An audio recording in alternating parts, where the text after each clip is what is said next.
মহিক রঞ্জন বলে একজন রিপাবলিকের একটা শয়তান আছে, যে শয়তান আজকের মিডিয়াতে দাঁড়িয়ে বলে যে ভারতবর্ষের ধর্ম নিরপেক্ষতাকে সেখান থেকে তুলে দিতে হবে।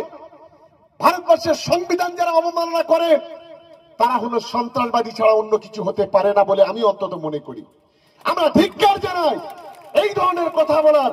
আমি তো মনে করি এই মহিক রঞ্জন সহ এই রিপাবলিক বাংলা যতগুলো তার উপরে আছে সবকটাকে অ্যারেস্ট করা উচিত বলে আমি অন্তত মনে করি। এই ধরনের দেশের সংবিধানকে যারা সম্মান করে না তারা দেশদ্রোহী ছাড়া অন্য কিছু হতে পারে না।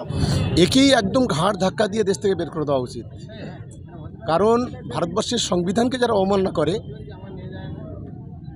তারা দেশদ্রোহী ছাড়া অন্য কিছু হতে পারে না।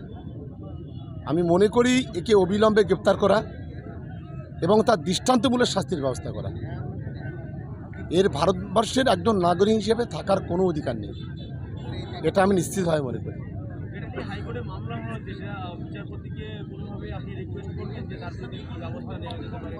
না, আমি ভারতবর্ষের বিচার ব্যবস্থার কাছে অনুরোধ করব, যারা সংবিধানকে তোয়াক্কা না করে তাদের দৃষ্টান্তমূলক শাস্তির ব্যবস্থা করা উচিত। কারণ আজকে একজন সংবিধানকে অবমাননা করছে, তার বিরুদ্ধে যদি বিচার ব্যবস্থা বা প্রশাসনিকভাবে ব্যবস্থা গ্রহণ না হয় তাহলে আরও 5 জন এই ধরনের সংবিধানকে অপমান করার চেষ্টা করবে।